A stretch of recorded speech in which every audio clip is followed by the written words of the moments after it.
அன்பளிப்பு கு. அழகிரிசாமி அவர்கள் எழுதிய சிறுகதை. மறுநாள் ஞாயிற்றுக்கிழமைதானே என்று இரவு வெகுநேரம் கண் விழித்து படித்து கொண்டிருந்து விட்டேன். சனிக்கிழமை இரவு படுத்து கொள்ளும்போது மணி 2 இருக்கும். எவ்வளவு காலதாமதமாகி தூங்கப் போனாலும் தூக்கம் வருவதற்கு மேற்கொண்டு ஒரு அரை மணி நேரமாவது ஆகும் எனக்கு. எனவே 2:30க்குத்தான் தூங்க ஆரம்பித்திருப்பேன். சுகமாக தூங்கிக் கொண்டிருக்கும் போது முதுகில் 4-5 கைகள் வந்து பலமாக அடிக்க ஆரம்பித்து விட்டன. அடிகளால் ஏற்பட்ட வலியை விட அவற்றால் ஏற்பட்ட ஓசை மிக பெரியதாக இருந்தது. தூக்கம் கலைந்து கண் விழிப்பதற்குள் வலது புஜத்தில் எறும்பு கடிப்பது போல இருந்தது. தூங்கு மூஞ்சி மாமா, மணி 7:30 ஆகிவிட்டது. எழுந்திருக்கிறீர்களா? பலமாக கில்லவா? முகத்தில் ஜலத்தை கொண்டு வந்து தெளித்து விடுவோம். இன்னும் 2 நிமிஷத்துக்குள் எழுந்து விட வேண்டும். இப்படியே பல குரல்கள் பேசி கொண்டிருந்தன. பேச்சின் நடுவே 2 அல்லது 3 பேர் சேர்ந்து சிரிடா சிரி என்று சிரித்தார்கள். கண் விழித்து விட்டேன். யாரது? இதோ வரேன், தூக்கத்தில் வந்து என்று அதட்டிக்கொண்டே எழுந்து உட்கார்ந்தேன். ஒரு பையனை தவிர, அதாவது சாரங்கராஜனை தவிர மற்ற எல்லா குழந்தைகளும் விழுந்து விழுந்து சிரிக்க ஆரம்பித்து விட்டார்கள். கடிகாரத்தை பாருங்க மாமா, மணி 8 போகிறது. இன்னும் தூங்கு மூஞ்சி மாதிரி தூங்கி கொண்டு என்று சொல்லிவிட்டு சிரித்தாள் சித்ரா. அது இருக்கட்டும், விடிந்ததும் எங்கே இப்படி பட்டாள மார்ச் பண்ண ஆரம்பித்து விட்டது என்று கேட்டேன். இரவில் வெகு நேரம் கண் விழித்தால் உடம்புக்கு கெடுதல் என்று எங்கள் பாடப்புத்தகத்தில் போட்டிருக்கிறது மாமா என்றான் இதுவரையில் மௌனமாக இருந்த சாரங்கராஜன். நான் படித்த பாடப்புத்தகத்திலும் அப்படித்தான் போட்டிருந்தது. என்ன செய்வது என்று எனக்கு நானே சொல்லிக்கொண்டேன். ஆனால் சிறுவன் சாரங்கனிடம் அவ்விதம் சொல்லாமல், நாளை முதல் சீக்கிரமாகவே தூங்கிவிடுகிறேன், கண் விழிக்கவில்லை என்றேன். அவனுக்கு பரம சந்தோஷம், அவன் சொன்னதை அப்படியே ஏற்றுக்கொண்டதற்காக. மறு நிமிஷத்தில் எல்லோருமாக சேர்ந்து ஒருமிக்க, என்ன புத்தகம் கொண்டு வந்திருக்கிறீர்கள் என்று கேட்டார்கள். ஒரு புத்தகமும் கொண்டு வரவில்லை. பொய் பொய், சும்மா சொல்கிறீர்கள். நிஜமாக ஒரு புத்தகமும் கொண்டு வரவில்லை. நேற்று புத்தகம் கொண்டு வருவதாக சொன்னீர்களே? நேற்று சொன்னேன். அப்புறம் ஏன் கொண்டு வரவில்லை? புத்தகங்கள் ஒன்றும் வரவில்லை. வந்திருந்தால்தான் கொண்டு வந்திருப்பேனே. பிருந்தா, மாமா பொய் சொல்கிறார். கொண்டு வந்து எங்கேயாவது ஒளித்து வைத்திருப்பார். வாருங்கள், தேடி பார்க்கலாம் என்றாள் சித்ரா. அவ்வளவுதான். என்னுடைய அறை முழுவதும் திமிலோகப்பட்டது. ஒரே கலேபரம். சித்ரா மேஜிகை திறந்து உள்ளே கிடக்கும் பெரிய காகிதங்களையும் துண்டு காகிதங்களையும் கடிதங்களையும் எடுத்து வெளியே எறிந்தாள். துழாவி துழாவி பார்த்தாள். மேஜையில் புத்தகம் எதுவும் இல்லாது போகவே அதிலிருந்து சாவிக்கொத்தை எடுத்து பெட்டியை திறந்து தேட ஆரம்பித்து விட்டாள். பிருந்தாவும் சுந்தரராஜனும் பீரோவை திறந்து புத்தகங்களை எடுத்து கண்டபடி கீழே போட்டார்கள். சின்னஞ்சிறு குழந்தையான கீதா கீழே உட்கார்ந்து இறைந்து கிடக்கும் ஆங்கில புத்தகங்களை அர்த்தமில்லாமல் திறந்து பார்த்து கொண்டிருந்தாள். சித்ரா பெட்டியில் உள்ள சலவை துணிகளை எடுத்து வெளியே போட்டாள். என்னுடைய பழைய டைரிகள், எனக்கு வந்த பழைய கடிதங்கள், 2 புத்தகங்கள் எல்லாம் ஒரே குப்பையாக வந்து வெளியே விழுந்தன. பீரோவை சோதனை போட்ட பிருந்தாவும் சுந்தரராஜனும் ஜன்னல்களில் அடுக்கியிருந்த புத்தகங்களை ஒவ்வொன்றாக எடுத்து கீழே போட்டார்கள். சாரங்கன் ஒருவன்தான் என்னோடு அமைதியாக உட்கார்ந்து கொண்டிருந்தான். அவன் எப்பொழுதுமே குறும்பு பண்ண மாட்டான், விளையாட மாட்டான். மற்ற குழந்தைகள் எல்லோரும் ஒரு விதம், அவன் ஒரு விதம். என்னிடத்தில் பயபக்தியோடு நடந்து கொள்ளும் சிறுவன் அவன் ஒருவன்தான். ஜன்னலில் இருந்த புத்தகங்கள் ஒவ்வொன்றாக வந்து விழும்போது ஒரே சந்தடியும் இறைச்சலமாக போய்விடவே சமையல் கட்டிலிருந்து என் தாயார் ஓடி வந்தாள். வந்து பார்த்தால் எல்லாம் ஒரே கந்தர்கோலமாக கிடந்தது. என்னடா இது, இந்த குழந்தைகள் இப்படி அமக்களம் பண்ணுறார்கள், நீ பேசாமல் பார்த்து கொண்டிருக்கியே என்று என்னை பார்த்து கோபித்து கொண்டாள். நீ வீட்டுக்குள் போ அம்மா, இது எங்கள் விவகாரம். நீ எதற்கு வேலையை போட்டுவிட்டு இங்கே வந்து நின்று கொண்டிருக்கிறாய் சொல்லிவிட்டு சிரித்தேன். இவ்வளவு வயதாகி இன்னும் குழந்தைகளோடு குழந்தையாக விளையாடி கொண்டிருப்பது ரொம்ப அழகாகத்தான் இருக்குது என்று சொல்லிக்கொண்டே அம்மா போய்விட்டாள். பாதி தூரம் போனதும் அங்கே நின்ற வாக்கிலேயே, ஏண்டா நீ எப்போது ஸ்நானம் பண்ண போகிறாய் என்று இறைந்து கேட்டாள். 2 நிமிஷத்திலேயே வந்து விடுகிறேன் என்று அம்மாவுக்கு பதில் கொடுத்துவிட்டு இந்த பக்கம் திரும்பும்போது ஜன்னலில் இருந்து 10-16 கனமான புத்தகங்கள் தடதடவென்று அருவி மாதிரி கீழே விழுந்தன. ஒரு பழைய தமிழ் அகராதி அட்டை வேறு புத்தகம் வேறாக போய் விழுந்தது. குப்புற விழுந்த சில புத்தகங்கள் மீது சில கனமான புத்தகங்கள் அமுக்கவே கீழே அகப்பட்ட புத்தகங்கள் வளைந்து ஒடிந்து உருக்குலைந்து விட்டன. புத்தகங்கள் ஒரே மொத்தமாக கீழே விழுந்து விட்டதைக் கண்டு எல்லா குழந்தைகளும் பயந்து விட்டார்கள். கீழே விழுந்து கிடக்கும் புத்தகங்களையும் என்னையும் திரும்ப திரும்ப பார்த்தார்கள். கீழே விழுந்தவை மொத்தம் 60 புத்தகங்களாவது இருக்கும். குழந்தைகளின் முகத்தில் பயத்தின் சாரல் படர ஆரம்பித்து விட்டது. நான் என்ன சொல்லப் போகிறேனோ என்று எதிர்பார்த்து கொண்டு கண்ணிமைக்காமல் என் முகத்தையே பார்த்தார்கள். மற்ற குழந்தைகளின் பயத்தை பார்த்த 5 வயது நிரம்பாத கீதாவும் பயந்து போய் என்னை பார்த்தாள். நான் வேண்டுமென்றே மௌனமாக இருந்தேன். புத்தகங்களையும் குழந்தைகளையும் வெறித்த பார்வையோடு பார்த்தேன். மௌனம் நீடித்தது. 1 நிமிஷம், 2 நிமிஷம், 3 நிமிஷம். குழந்தைகளுக்கு என் மௌனம் சித்திரவதையாக இருந்தது. ஒவ்வொரு குழந்தையும் மூச்சு பேச்சு இழந்து விட்டது. சித்ராவின் முகத்தில் வியர்க்க ஆரம்பித்து விட்டது. பயம் அறியாத சித்ராவே பயந்து விட்டாள். என்னை ஒட்டி உட்கார்ந்திருந்த சாரங்கன் 4 அங்குலம் நகர்ந்து உட்கார்ந்து கொண்டான். என்னை தொடவே அவனுக்கு பயமாகிவிட்டது. அவனுடைய சலனத்தால் தூண்ட பெற்று நான் வீட்டுக்கு போகிறேன் என்று கிளம்பிவிட்டாள் பிருந்தா. பிருந்தா, இங்கே வா என்று யாதொரு உணர்ச்சி பிரதிபலிப்பும் இல்லாமல் சொன்னேன். நான் சொன்னபடி அவள் உள்ளே வந்தாள். இதற்கு மேல் குழந்தைகளை பயமுறுத்த நான் விரும்பவில்லை. எழுந்து நின்றேன். என் அறையின் மற்றொரு ஜன்னல் பக்கம் சென்றேன். அங்குள்ள புத்தகங்களில் கை வைத்தேன். என் ஒவ்வொரு அசைவையும் குழந்தைகளின் கண்கள் சர்வ ஜாக்கிரதையுடன் கவனித்துக் கொண்டிருந்தன. புத்தகங்களின் நடுவில் பெரிய புத்தகங்களுக்கு கீழே இருந்த 13 கதை புத்தகங்களை எடுத்துக்கொண்டு திரும்பினேன். கட்டிலில் வந்து உட்கார்ந்து கொண்டு, தோற்று போய்விட்டீர்களா? நீங்கள் தேடு தேடு என்று தேடினீர்களே, புத்தகங்கள் உங்களுக்கு தட்டுப்பட்டதா? வாருங்கள் வாருங்கள் என்று ஒரே உற்சாகத்துடன் கூறினேன். குழந்தைகளுக்கு உயிர் வந்துவிட்டது. என்னை பார்த்து ஓடோடியும் வந்தன. சாரங்கன் என் பக்கம் நெருங்கி உட்கார்ந்தான். என் இடது கையில் சாய்ந்தும் உட்கார்ந்து கொண்டான். சித்ராவுக்கு ஏனோ என்மேல் கோபம் வந்துவிட்டது. வெகுநேரம் மௌனமாக இருந்து அவர்களை பயத்தில் ஆழ்த்தி வைத்ததை என்னை கோபப்பட்டாளோ, அல்லது தான் பயந்ததற்காக வெட்கப்பட்டு தான் பயப்படவில்லை என்பதை காட்டிக்கொள்வதற்கும் அதன் மூலம் வெட்கத்தை மறைப்பதற்குமாக கோபப்பட்டாளோ? விறுவிறு என்று கட்டிலில் ஏறினாள். எனக்கு பின்புறமாக வந்து, பொய் தானே சொன்னீர்கள் புத்தகங்களை கொண்டு வரவில்லை என்று. இனிமேல் பொய் சொல்லாதீர்கள், சொல்லவில்லை என்று சொல்லுங்கள் என்று சொல்லிவிட்டு, சொல்லுங்கள் சொல்லுங்கள் என்று எச்சரித்து கொண்டே முதுகில் தன் பலங்கொண்ட மட்டும் அடித்தாள். ஐயோ ஐயோ, பொய் சொல்லவில்லை, இனிமேல் பொய் சொல்லவில்லை என்று வேதனையோடு சொல்கிறவன் மாதிரி சொன்னேன். குழந்தைகள் எல்லோரும் சிரித்தார்கள். சுந்தர்ராஜன் வந்து, சாரங்கா அந்த பக்கம் நகர்ந்துக்கடா என்று சொல்லி அவனை தள்ளிவிட்டு எனக்கும் அவனுக்கும் நடுவில் வந்து உட்கார்ந்தான். என் கையில் உள்ள அத்தனை புத்தகங்களையும் விடுக்கென்று பிடுங்கிக் கொண்டு விறுவிறு என்று ஒவ்வொன்றின் பெயரையும் உறக்க வாசித்தான். கடைசி புத்தகத்தின் பெயரை வாசித்ததும் பளிச்சென்று எழுந்து, இத்தனையும் எனக்குத்தான் என்று சொல்லிக்கொண்டே வெளியே கிளம்பிவிட்டான். குழந்தைகள் உடனே அழுவதற்கு ஆயத்தமாகிவிட்டன. அப்போது மௌனமாக இருந்தவன் சாரங்கன் தான். சுந்தர், இதோ பார், இந்த புத்தகங்களை எடுத்துக்கொண்டு ஓடினால் அப்புறம் உனக்கு புத்தகங்களை கொண்டு வர மாட்டேன் என்றேன். அவன் கடகடவென்று சிரித்து கொண்டே, பாவம் மாமா பயந்துட்டாரு என்று கூறிக்கொண்டே உள்ளே வந்தான். புத்தகங்களை என் கையில் வாங்கி 7 புத்தகங்களில் என் பிரியமுள்ள சித்ராவுக்கு அன்பளிப்பு என்று எழுதி என் கையெழுத்தையும் போட்டு சித்ராவிடம் கொடுத்தேன்.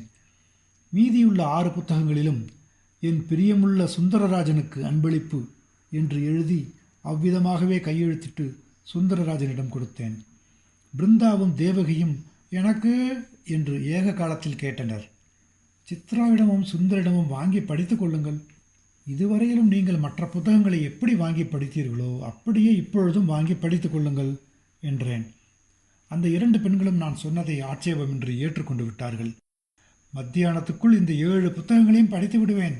படித்து முடித்த பிறகு வருகிறேன் மாமா என்று கூறிவிட்டு புறப்பட்டாள் சித்ரா. அவளை தொடர்ந்து சாரங்கனை தவிர எல்லோரும் எழுந்து தத்தம் வீடுகளுக்கு கிளம்பினார்கள். சாரங்கன் 2 தடவை என் முகத்தையே ஏறிட்டு பார்த்தான். அவன் ஒன்றுமே பேசவில்லை. அவன் என்ன நினைத்து கொண்டிருக்கிறான் என்பதை அறிவிக்கும் சலனமும் முகத்தில் இல்லை. அப்பொழுது அவன் அவ்வாறு பார்த்ததற்கு ஒரு முக்கியத்துவமோ ஒரு அர்த்தமோ இருந்ததாக நான் கருதவும் இல்லை. நான் எழுந்து குப்பையாக கிடக்கும் புத்தகங்களையும் துணிமணிகளையும் எடுத்து அவையவை இருக்க வேண்டிய இடத்தில் வைக்க ஆரம்பித்தேன். சுருண்டு நசுங்கி கிடந்த புத்தகங்களை நிமிர்த்து சரி பண்ணினேன். அவற்றின் மீது பெரிய புத்தகங்களை பாரமாக தூக்கி வைத்தேன். இந்த வேலைகளை செய்யும்போது சாரங்கன் நான் எதிர்பாராமலே எனக்கு உதவி செய்து கொண்டிருந்தான்.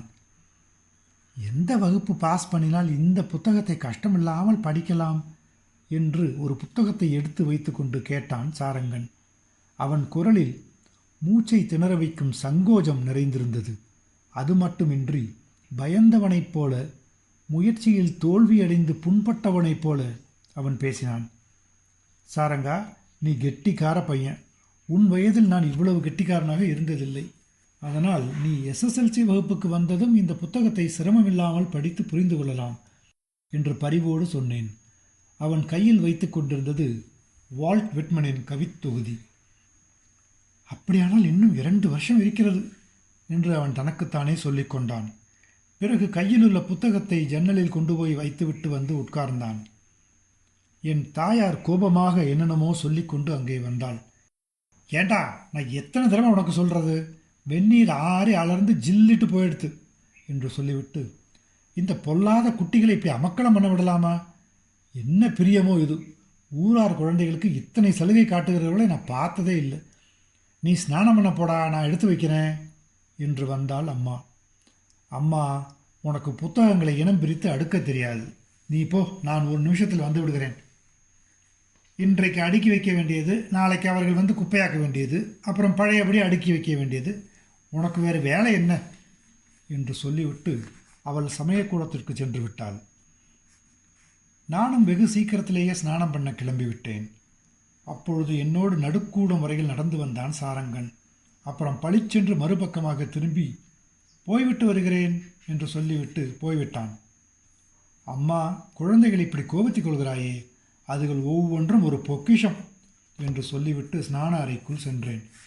நான் சொன்னது புகை மூட்டி அடுப்பங்கரையில் திக்குமுக்காடும் அம்மாவுக்கு கேட்டதோ என்னவோ. ஒவ்வொரு குழந்தையும் ஒரு பொக்கிஷம்தான்.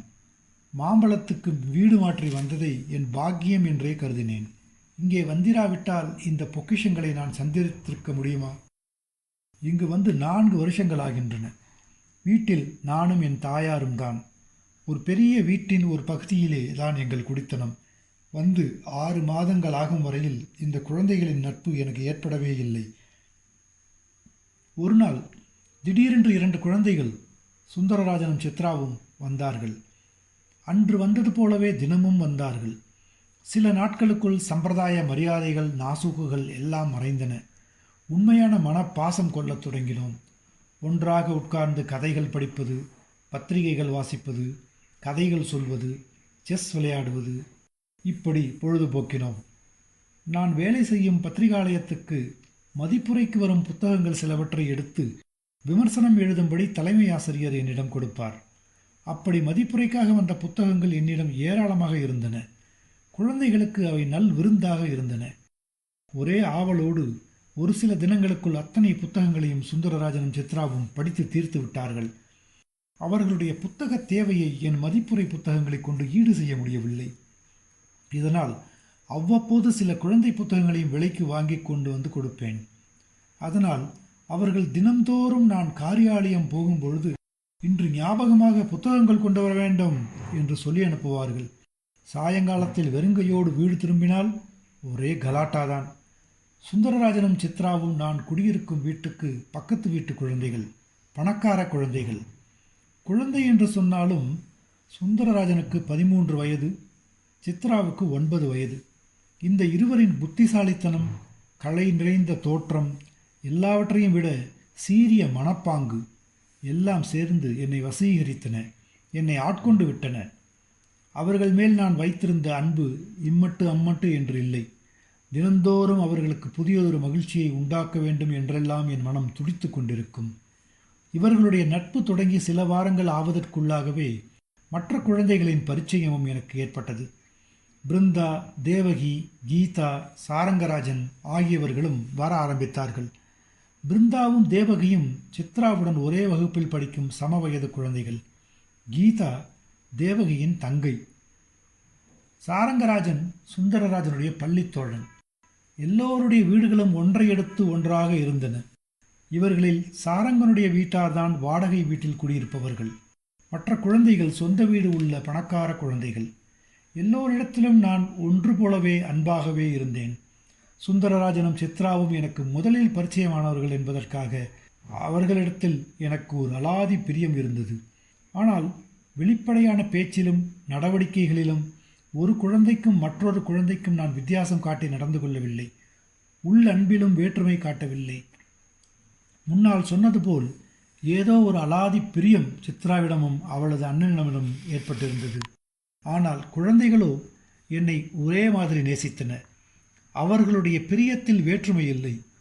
ஒவ்வொரு குழந்தையும் தனக்காகவே இந்த உலகத்தில் பிறந்த நண்பன் என்று என்னை நினைத்தது. ஒவ்வொன்றும் ஒரு மகத்தான நம்பிக்கையாக, ஒரு பெரிய ஆறுதலாக, ஒரு நல்ல வழிகாட்டியாக என்னை கருதியது.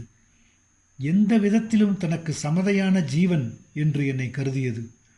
குழந்தைகள் என்னை பெரிய மனித பீடத்தில் தூக்கி வைக்காமல் நட்பு முறையில் கைகோத்து கொள்ள வந்தார்கள். இவர்கள் என்னோடு விளையாடினார்கள், என்னோடு சண்டை போட்டார்கள், என்னை அடித்தார்கள், என்னை கண்டித்தார்கள், என்னை மன்னித்தார்கள், என்னை நேசித்தார்கள். உலகத்தில் எல்லோரும் குழந்தைகளை கண்டால் பிரியமாக நடந்து கொள்வதும் அல்லது விளையாடுவதுமாக இருக்கிறார்கள். ஆனால் அவர்களுடைய அன்பில் ஒரு விளையாட்டு உணர்ச்சியும் ஒரு நடிப்பும் கலந்திருக்கின்றன. குழந்தையைப் போல பேசி, குழந்தையைப் போல ஆடி பாடி, குழந்தையை விளையாட்டு பொம்மையாக கருதி அதற்கு தக்கவாறு நடந்து கொள்கிறார்கள். ஆனால் அந்த சூதுவாது அறியாத குழந்தைகளோ அப்படி நடிப்பதில்லை. அவர்களுடைய அன்பில் அந்த விளையாட்டு உணர்ச்சி கலக்கவில்லை. அவர்கள் உண்மையிலேயே அன்பு காட்டுகிறார்கள். இந்த உண்மை எனக்கு என்றோ ஏதோ ஒரு சந்தர்ப்பத்தில் மனத்தில் தைத்தது.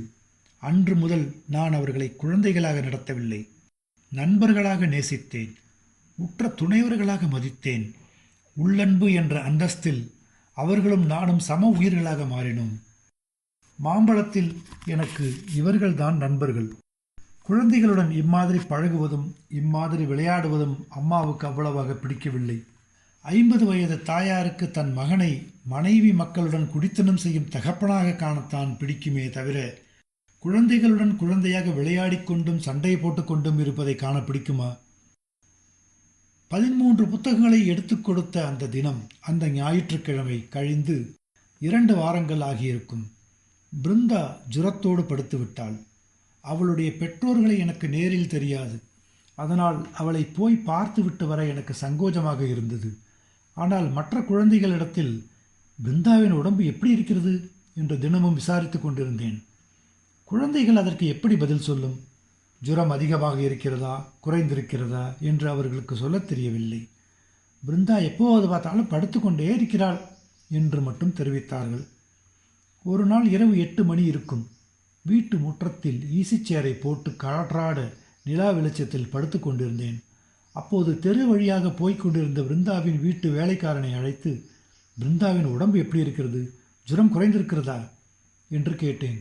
இல்லை சார், நாளுக்கு நாள் அதிகமாகிக் கொண்டுதான் இருக்கிறது. எதுவும் சாப்பிடுவதில்லை. இந்த 4 நாட்களில் குழந்தை துரும்பாக மெலிந்து போய்விட்டது. தூக்கத்தில் உங்களை நினைத்துத்தான் என்னென்னமோ புலம்பிக் கொண்டிருக்கிறாள் என்றான் வேலைக்காரன். என்னை நினைத்து புலம்புகிறாளா என்று ஆச்சரியத்துடன் கேட்டேன். ஆமாம் சார், நேற்று ராத்திரி கூட மாமா புத்தகம், மாமா புத்தகம் என்று என்னமோ சொல்லி கொண்டிருந்தாள் என்றான். எனக்கு தூக்கி வாரி போட்டது. இந்த குழந்தையை போய் பார்க்காமல் இருந்ததற்காக மிகவும் வருத்தப்பட்டேன். என் சங்கோஜத்தை மூட்டை கட்டி வைத்துவிட்டு மறுநாள் காலையில் அவசியம் போய் பார்த்துவிட்டு வர வேண்டும் என்று தீர்மானம் செய்து கொண்டேன். போய் வா என்று வேலைக்காரனை அனுப்பிவிட்டு தனியாக படுத்து என்னென்னமோ யோசித்து கொண்டிருந்தேன். சிறிது நேரத்தில் என்னால் பொறுத்து கொண்டிருக்க முடியாது என்ற நிலைமை வந்துவிட்டது. அவ்வளவுதான். உடனே எழுந்து வீட்டுக்குள் போய் சட்டையை மாட்டிக்கொண்டு விறுவிறு என்று பிருந்தாவின் வீட்டுக்கு சென்றேன். அவளுடைய பெற்றோர்கள் என்னை உள்ளே வரும்படி சொன்னார்கள். பிருந்தா படுத்து கொண்டிருந்தாள். அவளுக்கு பக்கத்தில் கிடந்த நாட்காலியில் உட்கார்ந்து கொண்டேன். அவள் கண்களை வெறுமனே மூடிக்கொண்டிருந்தாள். பிருந்தா என்றேன். கண் விழித்து என்னை பார்த்தாள். அப்போது அவளுடைய முகத்தில் யாதொரு மாறுதலும் இல்லை.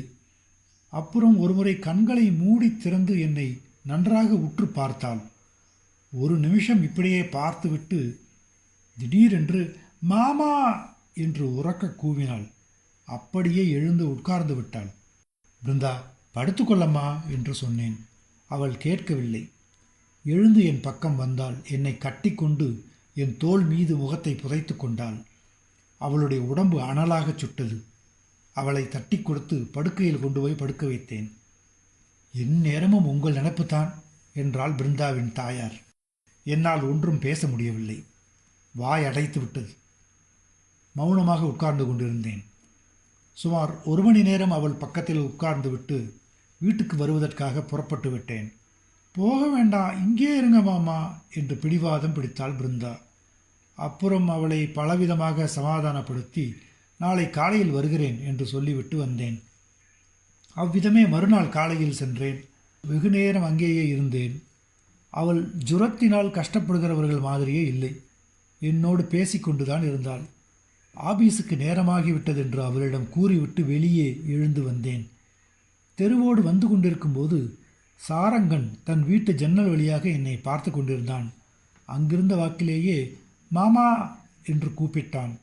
நான் திரும்பி பார்ப்பதற்குள்ளாக தெருவுக்குள் ஓடி வந்து விட்டான். எங்கள் வீட்டுக்கும் வாருங்கள் என்று கையை பிடித்து இழுத்தான். உங்கள் வீட்டுக்கு எதுக்கு? பிருந்தா வீட்டுக்கு மட்டும். பிருந்தாவுக்கு ஜுரம், அதனால் போய் பார்த்துட்டு வரேன். ஓஹோ, எங்கள் வீட்டுக்கும் வர வேண்டாம் மாமா. சாரங்கா, இன்னொரு நாளைக்கு வரேன், கையை விடு, எனக்கு ஆபீஸ்க்கு நேரமாகி விட்டது. நான் சொன்னபடியே கையை விட்டு விட்டான். தன் இடது கையில் வைத்திருந்த 2 நெல்லிக்காய்களில் ஒன்றை எடுத்து இந்தாருங்கள் என்று எனக்கு கொடுத்தான். நான் சிரித்து விட்டேன். வேண்டாம், நீயே வச்சுக்கோ என்றேன். அவனோ கட்டாயப்படுத்தி என்னிடம் கொடுத்தான். நான் என்ன சொல்லியும் கேட்கவில்லை. அந்த நெல்லிக்காயை வாங்கி கொள்ளாவிட்டால் அவன் என் சிநேகிதத்தையே உதறி தள்ளிவிடுவான் போல இருந்தது. அதனால் ஒன்றும் சொல்லாமல் வாங்கி கொண்டேன். அவனுக்கு அப்பொழுது சொல்ல முடியாத ஆனந்தம். நான் புறப்படும்போது எப்போது எங்கள் வீட்டுக்கு வருவீர்கள் என்று கேட்டுக்கொண்டே என்னை தொடர்ந்து நடந்து வந்தான். அடுத்த ஞாயிற்றுக்கிழமை என்று பேச்சுக்கு சொல்லி வைத்தேன். கட்டாயம் வர வேண்டும். சரி. அவன் வீட்டுக்கு போய்விட்டான்.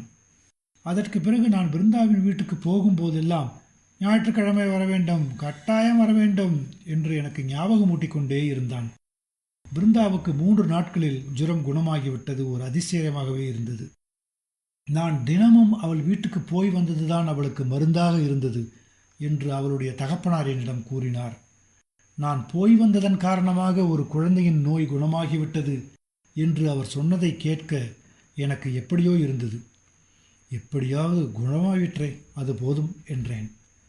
அப்புறம் அவர் சொன்னது ஒருவேளை உண்மையாக இருக்கலாமோ என்று கூட எனக்கு தோன்றியது. சனிக்கிழமை என்று குழந்தைகளுக்கு விடுமுறை. பிருந்தா உட்பட எல்லா குழந்தைகளும் என் வீட்டுக்கு வந்து விட்டார்கள். புது வருஷம் பிறந்து 2-3 தினங்களே ஆகியிருந்தன. நான் வாக்களித்தபடி சுந்தரராஜனுக்கும் சித்ராவுக்கும் 2 டைரிகள் வாங்கி கொண்டு வந்திருந்தேன். அவற்றில் வழக்கம் போல அன்பளிப்பு என்று எழுதி அந்த இருவர் கையிலும் கொடுத்தேன். மற்ற குழந்தைகள் தமக்கு டைரி வேண்டுமென்று என்னிடம் கேட்கவில்லை. நான் எத்தனை புத்தகங்கள் கொண்டு வந்தாலும் என்ன பரிசு கொடுத்தாலும் சுந்தரராஜனுக்கும் சித்ராவுக்கும் தான் கொடுப்பேன் என்று ஒவ்வொரு குழந்தைக்கும் தெரியும். அவர்கள் இருவர்தான் இப்படிப்பட்ட அன்பளிப்புக்கு தகுதியானவர்கள், அவர்களுக்கு கொடுப்பதுதான் நியாயம் என்று எல்லா குழந்தைகளும் ஒப்புக்கொண்ட பாவனையில் பேசாமல் இருந்தன. முதல் நட்பு என்ற காரணத்தில்தானோ என்னவோ ஒரு அலாதி பிரியத்துடன் அவர்களுக்கு மட்டும் நான் புத்தகங்களை கொடுப்பது வழக்கமாகிவிட்டது. இந்த நெடுநாளைய வழக்கம் மற்ற குழந்தைகளுக்கு பழகியும் போய்விட்டது. டைரிகளை வாங்கி கொண்டு அந்த இருவரும் சாப்பிட போய்விட்டார்கள். அவர்கள் போன பிறகு மற்றவர்களும் புறப்பட்டார்கள். ஆனால் அன்று சாரங்கன் மட்டும் போகவில்லை. எல்லாரும் போன பிறகும் கூட அவன் உட்கார்ந்து கொண்டுதான் இருந்தான். என்னிடத்தில் அந்தரங்கமாக, மாமா, நாளைக்கு எங்கள் வீட்டுக்கு வருவீர்களா? நாளைக்குத்தான் ஞாயிற்றுக்கிழமை என்றான். சரி சாரங்கா, எத்தனை தடவை சொல்லுகிறது? ஒரு தடவை சொன்னால் ஞாபகம் இருக்காதா என்றேன். அவன் எழுந்து வால்ட் விட்மனின் கவித்தொகுதியை கையில் எடுத்தான். இந்த புத்தகத்தை எனக்கு தருவீர்களா என்று கெஞ்சுதலாக கேட்டான். எனக்கு அது வேடிக்கையாக இருந்தது. சிரித்து கொண்டே, இந்த புத்தகம் உனக்கு எதுக்கு? அது உனக்கு இப்போது புரியாது. நான் அன்னைக்கே சொல்லலையா, நீ எஸ்எஸ்எல்சி வகுப்புக்கு வந்ததும் கேள், தருகிறேன் என்றேன். நான் சொன்னதை அவன் கேட்கவில்லை. 13 வயது பையன் 5 வயது குழந்தையைப் போல முரண்டு பண்ணி கொண்டு அந்த புத்தகத்தை அவசியம் கொடுத்தாக வேண்டும் என்று பிடிவாதம் பிடித்தான். சாரங்கா, உனக்கு புரியாது, சொன்னால் கேள் என்று சொன்னேன். அப்புறம் அவன் கையில் இருந்த புத்தகத்தை வாங்கி ஜன்னலில் கொண்டு போய் வைத்தேன். சாரங்கனின் முகம் ஏமாற்றத்தினால் வெளிரி போய்விட்டது. வறண்ட பார்வையோடு என்னை பார்த்தான். ஒன்றுமே சொல்லாமல் எழுந்து வாசல் பக்கம் போனான். சரி, வீட்டுக்கு போகிறான் என்று நினைத்து நான் என் வேலையை கவனிக்கலானேன். 2 நிமிஷ நேரத்துக்கு பிறகு திடீரென்று ஒரு அழுகை குரல் கேட்டது. அழுதது சாரங்கன்தான். சாரங்கா, ஏன் அழுகிறாய்? சேச்சே, அழாதே ராஜா என்று சொல்லிக்கொண்டே அவன் பக்கத்தில் எழுந்து சென்றேன். ஆனால் நான் போகும் வரையில் அவன் அங்கே நிற்கவில்லை. அழுகையை நிறுத்தினான். என்னை திரும்பி பார்த்து பெருமூச்சு விட்டான். அவனுடைய வயிறு அசாதாரணமாக குழிந்து புடைத்தது. அப்பொழுது முகம் ரத்தம் போல சிவந்து விட்டது. இதெல்லாம் எதற்கென்றே எனக்கு புரியவில்லை. அவன் பக்கமாக போய்க் கொண்டிருந்தேன். என்னை பார்க்கவே அவனுக்கு வெட்கமாக போய்விட்டது. நான் போய் கையை எட்டி பிடிப்பதற்குள் ஒரே ஓட்டமாக ஓடிவிட்டான். சாரங்கா, சாரங்கா! அவன் ஓடியே விட்டான். அன்று அவன் நடந்து கொண்ட விதம் எனக்கு ஒரு புதிராக இருந்தது. எப்பொழுதும் அவன் பிடிவாதம் பண்ண மாட்டான். என்னிடத்தில் பேசுவதற்கே கூசுவான். அப்படிப்பட்ட பையன் எதற்காக பிடிவாதம் செய்தான்? எதற்காக அப்படி அழுதான்? எதற்காகத்தான் அழுதானோ? அவனை பின்தொடர்ந்து சென்று அழுத காரணத்தை கேட்காவிட்டால் என் நெஞ்சு வெடித்துவிடும் போல இருந்தது. ஆனால் அவன் வீட்டுக்கு போகவும் என்னால் இயலவில்லை. அவனுடைய பெற்றோர்கள் பிற பெற்றோர்களைப் போல எனக்கு பரிச்சயம் இல்லாதவர்கள். பாவம், ஏங்கி ஏங்கி அழுதான். அவமானப்பட்டவன் போல் அழுதான். பிற்பகலில் குழந்தைகளின் அறைக்கு வந்தால் அவர்களை அனுப்பி அவனை அழைத்து வர வேண்டும் என்று தீர்மானித்தேன். 3 மணிக்கெல்லாம் முதல் ஆளாக சுந்தரராஜன் வந்து சேர்ந்தான். அவனை சாரங்கனிடம் அனுப்பி வைத்தேன். சாரங்கன் தூங்கிக் கொண்டிருப்பதாக சுந்தரராஜன் என்னிடம் வந்து தெரிவித்தான். அதற்கு பிறகு அவனை வரவழைக்கும் முயற்சியை நிறுத்தினேன். மறுநாள் காலையில் அவன் வந்தால் பார்க்கிறது, இல்லை என்றால் நானே அவன் வீட்டுக்கு போவது. இதே தீர்மானத்துடன் மற்ற குழந்தைகளுடன் அன்றைய மாலை பொழுதை போக்கினேன். இரவில் சாப்பிட்டுவிட்டு படுத்து கொண்ட பிறகுதான் என் மனம் மிக மிக கஷ்டப்பட்டது. பக்கத்தில் யாரும் இல்லாத அந்த தனிமையில் மனத்துயரம் பெரிதாகி கொண்டே இருந்தது. உள்ளத்தில் எத்தனையோ துயரம் படிந்த நினைவுகள். ஏன் அழுதான்? நான் அவனை ஒன்றும் சொல்லவில்லையே. எல்லா குழந்தைகளையும் போலவே அவனையும் என் கண்ணுக்கு கண்ணாக வைத்து கொண்டிருக்கிறேன். வால்ட் விட்மன் கவித்தொகுதியை கேட்டான். அது அவனுக்கு புரியாது என்று வாங்கி வைத்து விட்டேன். இதற்காகவா அவன் அழுதிருப்பான்? அவன் விவரம் தெரிந்த பையன். எப்போதும் நான் சொல்வதை மறுதலிக்காமல் ஏற்றுக்கொள்பவன். அப்படிப்பட்ட பையன் புத்தகத்தை நான் திரும்பி வாங்கி கொண்டதற்காகவா இப்படி எழுதியிருக்க முடியாது? நான் திரும்பி வாங்கி கொண்ட காரியம் விம்மி விம்மி அழத்தக்க மனவேதனையை தர நியாயமில்லை. சாரங்கா, எதற்காக அழுதாய்? எதற்காக அழுதாயடா? ஞாயிற்றுக்கிழமை. நேற்று பிற்பகலில் அவன் வராமல் இருந்து விட்டதனால் இன்றும் வரமாட்டான் என்றே எண்ணியிருந்தேன். சப்தரிஷி மண்டலம் போன்ற எங்கள் கூட்டத்தில் இந்த ஒரு நட்சத்திரம் மறைந்து நிற்பதை மற்ற குழந்தைகள் பொருட்படுத்தவில்லை. அத்துடன் அவர்கள் கவலைப்படுவதற்கும் இங்கே என்ன இருக்கிறது? ஒரு நாள் பிற்பகலில் அவள் வராமல் இருந்தது அவர்களுக்கு ஒரு பிரிவாக தோன்ற நியாயமில்லை. எனக்கும் மற்ற சமயங்களில் இது கவனத்தை கவரத்தக்க விஷயமாக இல்லாமல் சகஜமான காரியமாக இருந்திருக்கும். ஆனால் அவன் நேற்று எந்த நிலையில் என்னை பிரிந்து சென்றான், எந்த நிலையில் என்னை விட்டுவிட்டு சென்றான் என்ற விவரங்கள் எனக்கல்லவா தெரியும். காலை 10 மணி இருக்கும். ஞாயிற்றுக்கிழமையானதால் சாப்பாட்டை பகல் 1 மணிக்கு ஒத்தி போட்டுவிட்டு காலையில் பலகாரம் பண்ணி நானும் என் தாயாரும் சாப்பிட்டோம். அப்புறம் நான் என் அறைக்கு வந்து ஏதாவது படிக்கலாம் என்று உட்கார்ந்தேன். மனம் என்னவோ அந்த வால்ட் விட்மனின் கவித்தொகுதியை தான் படிக்க விரும்பியது. அதை கையில் எடுத்து விரித்ததும் என் கண்களுக்கு கவிதா வாசகங்கள் தென்படவில்லை. சாரங்கன் தான் காட்சியளித்தான். அவனுடைய கண்ணீரும் ஏக்கமும் தான் காட்சியளித்தன. இது சோதனையாக இருக்கிறது. அவனாவது இங்கு வரக்கூடாதா, அல்லது வேறு குழந்தைகளாவது வரக்கூடாதா என்று மருகிக் கொண்டு கிடந்தேன். சிறிது நேரத்திற்கு பிறகு பிருந்தா வந்தாள். பாக்ய தேவதை என ஒரு தெய்வ மகள் உண்மையிலேயே இருந்து ஒரு தரித்திரனின் வீட்டில் அடியெடுத்து வைத்தது போல் இருந்தது பிருந்தாவின் வரவு. வா பிருந்தா, பிருந்தா என்ற பெயரை மாற்றி பிரியதர்ஷினி என்று பெயர் வைத்தால் உனக்கு பொருத்தமாக இருக்கும் பிருந்தா என்றேன். என் பரவசம் அவள் உள்ளத்தை தொடவில்லை. என் சொற்கள் அவள் செவிக்கு எட்டவும் இல்லை.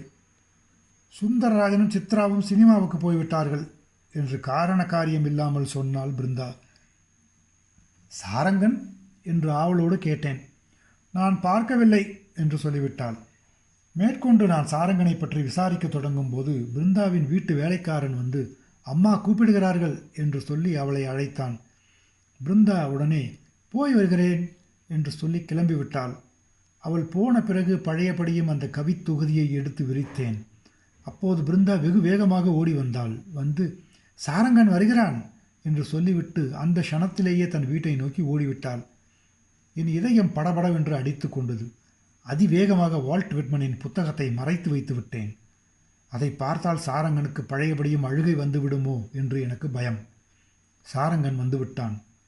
சாரங்கா, ஏன் நீ இவ்வளவு நேரம் வரையிலும் வரவில்லை? நேற்றும் வரவில்லை. அவன் அதற்கு பதில் சொல்லவில்லை. அவன் முகத்தில் துயரமோ வேறு விதமான ஆழ்ந்த உணர்ச்சிகளோ பிரதிபலிக்கவில்லை. ஒரே சந்தோஷமாகத்தான் இருந்தான். இது மகிழ்ச்சிக்குரிய மாறுதல்தான் என்று நான் நினைத்து கொண்டேன். எங்கள் வீட்டுக்கு போவோமா? உங்கள் வீட்டுக்கா? ஆம், நீங்கள் வருவதாக அன்றே சொல்லவில்லையா? சும்மா வேடிக்கைக்கு சொன்னேன் சாரங்கா. உங்கள் வீட்டுக்கு எதுக்கு? எதற்கோ, நீங்கள் வாருங்கள் என்று 2 கைகளாலும் என் கையை பிடித்து இழுத்தான். அவனுடைய வேண்டுகோள் எனக்கு ஒரு பிரச்சனையாக மாறிவிட்டது. அன்று பிருந்தாவின் வீட்டிலிருந்து வரும்போது அவனுடைய கட்டாயத்தை பார்த்து ஞாயிற்றுக்கிழமை வருகிறேன் என்று சொல்லி வைத்தேன். அந்த விஷயத்தை அவன் இவ்வளவு தூரம் வற்புறுத்துவான் என்று தெரிந்திருந்தால் அப்படி சொல்லியிருக்கவே மாட்டேன். இந்த சிறுவனின் வேண்டுகோளுக்காக வேற்றார் வீட்டுக்கு போவது எப்படி? போவதற்கு காரணம் வேண்டுமே. பிருந்தா வீட்டுக்கு போனதற்காவது அவருடைய தேக சௌக்கியம் காரணமாக இருந்தது. இங்கே போவது எதற்காக? இவனுடைய அப்பாவை வீதியிலும் பஸ் ஸ்டாண்டிலும் 1000 தடவைகள் பார்த்திருக்கிறேன். ஒரு தடவை கூட நாங்கள் பேசிக்கொண்டதில்லை. ஒருவருக்கு ஒருவர் அறிமுகமானவர்கள் என்று எவ்வித சைகை ஜாடையின் மூலமாக கூட காட்டிக்கொண்டதில்லை. அப்படி இருக்க அங்கு நான் எப்படி போவது? சாரங்கன் மிகவும் அதிகமாக வற்புறுத்தத் தொடங்கினான். அவசரப்படவும் ஆரம்பித்தான். எனக்கு அது ஒரு தொந்தரவாகவே ஆகிவிட்டது. இத்தனை நாளும் இவன் வாய் மூடி மௌனியாக இருந்தது போதும், இன்று பாடாய் படுத்துவதும் போதும் என்று சலித்து கொண்டேன். வாருங்கள் மாமா, சொல்லிவிட்டு மாட்டேன் என்கிறீர்களே என்று கெஞ்சினான். சாரங்கா, நீ சிறு பிள்ளை. உன் பேச்சை கேட்டுக்கொண்டு நான் வருவது எப்படி? இந்த நாசுக்கெல்லாம் உனக்கு புரியாது. என்னை விட்டுவிடு என்று பொறுமை இழந்து சொன்னேன். ஏன் வரமாட்டேன் என்கிறீர்கள் என்று என் முகத்தை கூர்ந்து பார்த்து கொண்டு ஏக்கத்துடன் கேட்டான். அங்கே எதற்கு? அதென்னமோ கட்டாயம் வரத்தான் வேண்டும். நான் கோபப்பட்டவன் போல் நடித்து, என்னால் வர முடியாது, எனக்கு அவசரமான வேலை இருக்கிறது, இன்னொரு நாளைக்கு வேண்டுமானால் பார்த்துக்கொள்வோம் என்று சொல்லிவிட்டு மறுபுறம் திரும்பிக் கொண்டேன். ஏதோ ஒரு புத்தகத்தை தேடுபவன் போல் மேஜையை துழாவிக் கொண்டிருந்தேன். சாரங்கன் ஒன்றும் சொல்லாமல் மௌனமாக இருந்தான். ஒரு நிமிஷம் கழிந்திருக்கும். அவனை ஒரு முறை திரும்பி பார்த்தேன். நான் பார்த்த மாத்திரத்தில் அவனும் ஒரு முறை பெருமூச்சு விட்டுக்கொண்டு, வரமாட்டீர்களா என்று தடுமாறும் குரலில் கேட்டான். அவனுடைய இந்த கடைசி முயற்சியை தகர்த்து விட்டால் பழையபடியும் அழ ஆரம்பித்து விடுவான் என்பதற்குரிய அடையாளம் அவன் முகத்தில் தென்பட்டது. சாரங்கனை திரும்ப திரும்ப அழ வைத்து பார்க்க எனக்கு இஷ்டமில்லை. தங்கமான பையனை ஏன் இப்படி கஷ்டத்துக்கு ஆளாக்க வேண்டும்? போய்விட்டுத்தான் வருவோமே. நம்மை வரவேண்டாம் என்றா சொல்லப் போகிறார்கள்? அப்படி இருக்க ஒரு முறை போய் வருவதில் என்ன நஷ்டம் என்று அதிசீக்கிரமாக யோசித்து முடிவு கட்டினேன். அவன் கண்ணீர் சொருவதற்குள் என் சம்மதத்தை தெரிவித்து விட்டேன். சாரங்கா, வா, அவன் வீட்டுக்கே போகலாம். இருவரும் கைகோத்து கொண்டே சென்றோம். அவன் வீட்டுக்கு முன்னால் போனதும் என் கையை விட்டுவிட்டு வீட்டுக்குள்ளே வேகமாக ஓடினான்.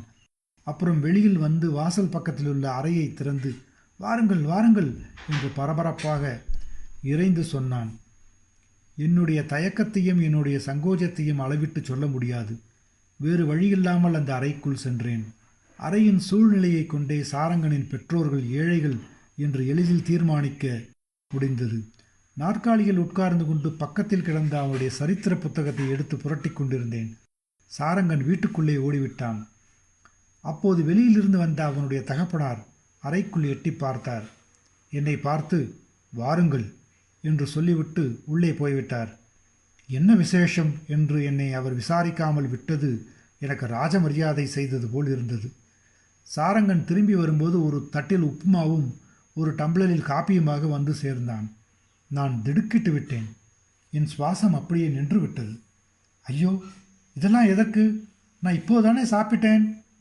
சந்தோஷ படபடப்பில் ஒன்றுமே சொல்லாமல் வந்து அவன் என் வலது கையை பிடித்து இழுத்து உப்மா தட்டில் கொண்டு போய் வைத்தான். சாரங்கன் ரொம்பவும் சிறுபிள்ளையாக இருக்கிறான். இனிமேல் இவனிடம் கொஞ்சம் கண்டிப்பாகத்தான் நடந்து கொள்ள வேண்டும். இன்று மட்டும் ஏதோ கசப்பு மருந்தை சாப்பிடுவோம், வேறு வழியில்லை என்று எண்ணிக்கொண்டே சாப்பிட ஆரம்பித்தேன். சிறு பையன் பேச்சை கேட்டு விருந்தாட வந்த என்னை பற்றி அவனுடைய பெற்றோர் என்ன நினைப்பார்களோ என்ற பயம் ஒவ்வொரு நிமிஷமும் எனக்கு அதிர்ச்சி கொடுத்த வண்ணமாக இருந்தது. ஒரு வழியாக சாப்பிட்டு முடிந்தது. தட்டையும் டம்ளரையும் உள்ளே கொண்டு போய் வைக்கப் போனான் சங்கரன். இந்த பையனுக்கு எதற்கு என்மேல் இவ்வளவு அன்பு? இவன் அன்பு என்னை திணற அடிக்கிறதே. இது தாங்க முடியாத அன்பு, தாங்க முடியாத பேதைமை. இரண்டும் சேர்ந்து என்னை குரங்காட்டம் ஆட்டுகின்றன. ஆனால் இவனை கோபிக்கக்கூடாது. இவன் இப்போது எனக்கு கொடுக்கும் தொந்தரவே இவனுடைய அன்பை அளந்து காட்டுகிறது. ஏதோ ஒரு நாள் என்னை கஷ்டப்படுத்துவதனாலாவது இவன் திருப்தி அடையட்டும். என்னுடைய முயற்சி எதுவும் இல்லாமல் என்னால் மட்டுமே ஒரு உயிர் சந்தோஷமும் திருப்தியும் கொள்ள முடிகிறது என்றால் அதை எந்த சமயத்திலும் தடுக்கக்கூடாது. தடுக்க முயல்வதும் அமானுஷ்யகம் என்று எண்ணி தேற்றிக்கொண்டேன். சாரங்கன் வெளியே வந்தான். மேஜையை திறந்து ஒரு பவுண்டன் பேனாவை எடுத்தான். என் முகத்துக்கு எதிரில் நிற்காமல் என் முதுகு புறமாக வந்து நின்று கொண்டான். அங்கே நின்ற வாக்கிலேயே நான் கையில் வைத்திருந்த சரித்திர புத்தகத்தை மெதுவாக பிடித்து இழுத்து தூரத்தில் வைத்தான். தூங்கும் குழந்தையின் கையில் இருக்கும் கிளுகிழப்பியை எவ்வளவு ஜாக்கிரதையாக தனியே எடுத்து அப்புறப்படுத்துகிறோமோ அதுபோல அதை அப்புறப்படுத்தினான். பிறகு அவன் வலது கையால் தன் கால் சட்டையின் பையின் கையில் விட்டு எதையோ எடுப்பது போல் எனக்கு ஜாடையாக தெரிந்தது. அதை என் முன்பாக மேஜை மேல் வைத்தான். அது ஒரு டைரி. நான் சுந்தரராஜனுக்கும் சித்ராவுக்கும் அன்பளிப்பாக கொடுத்த டைரிகளை போன்ற ஒரு டைரி. அதே கம்பெனியில் செய்தது, அதே நிறமுடையது. அப்புறம் பேனாவை என் கையில் கொடுத்து எழுதுங்கள் என்றான். எனக்கு ஒன்றுமே புரியவில்லை. என்ன எழுத என்று கேட்டேன். என் பிரியமுள்ள சாரங்கனுக்கு அன்பளிப்பு என்று எழுதுங்கள்